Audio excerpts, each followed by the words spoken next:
Welcome to Monopoly App Banking.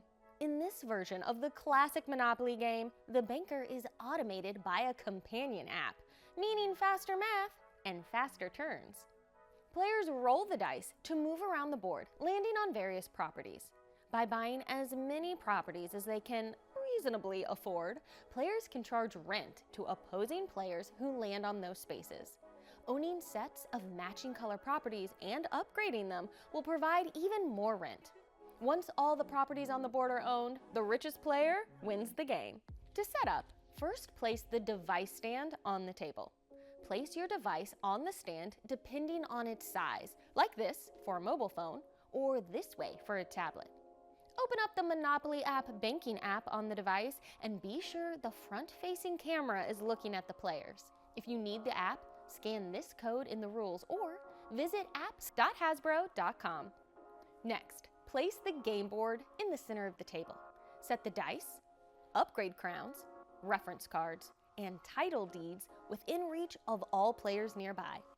Take the 6 action cards and place them in the center of the board on their labeled space. Starting with the youngest player and proceeding clockwise around the table, each player scans their card into the app using the front-facing camera. This determines turn order and provides players with their starting cash. Gameplay occurs in turns.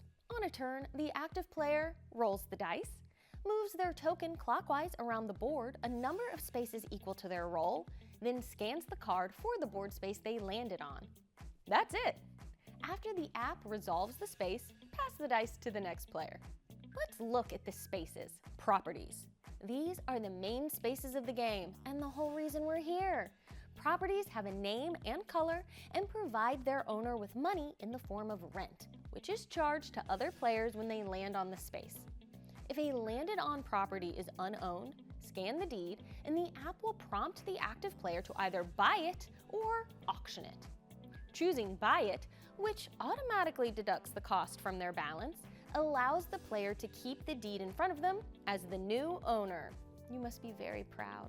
Choosing auction it allows any player to bid on the property by holding their bank card up to the camera. If no one bids, the property goes unowned. When a property is owned by another player, scan the deed and the app will deduct rent from the active player's bank account. If the property is owned by the active player, they scan the deed anyway, so the app knows not to charge them and moves to the next turn. Upgrade spaces. These allow the player to scan the upgrade crown card and place an upgrade crown on any property on the board, doubling its rent.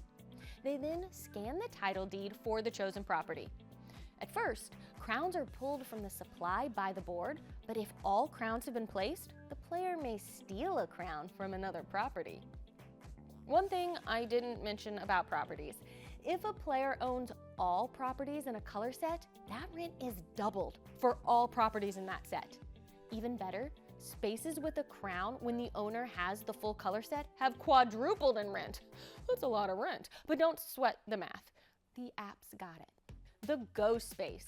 Each time a player lands on or even passes the go space, they scan the go card and gain $200. The free parking space provides a mini game for the active player. They spin the wheel in the app and win a prize. Go to jail. All this money changing can't be legal, right?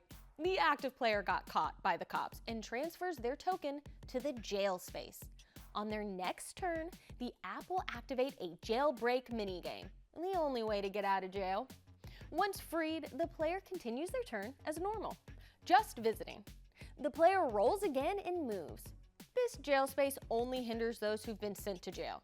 For now, the active player gets to roll again and move on, after having a pleasant chat with whoever is in cell 2, of course. Let them know what it's like on the outside world. High-speed rail. The player scans the high-speed rail card to start a mini-game, moving to the property the train stops on. And chance. The player scans the chance card and draws a virtual card from a virtual deck, taking the very real consequences. And that's the basics of gameplay. Some other important rules about Monopoly app banking. When rolling doubles, the player is allowed to move to any space on the board. Unlike old school Monopoly, they do not take an additional turn unless the space instructs them to. Players are allowed to sell or trade properties with other players and can even sell properties back to the bank. Follow the instructions in the app to initiate a trade. Gameplay continues until all the properties on the board are owned. Then each player gets one more turn. After that, the game ends and the app determines the winner by finding the richest player based on the money in their account, the rent value of their owned properties, and any end game bonuses, including owning the most properties, passing go the most, and being in jail the longest. And that's the basics of Monopoly app banking. You're ready to play. Go have fun!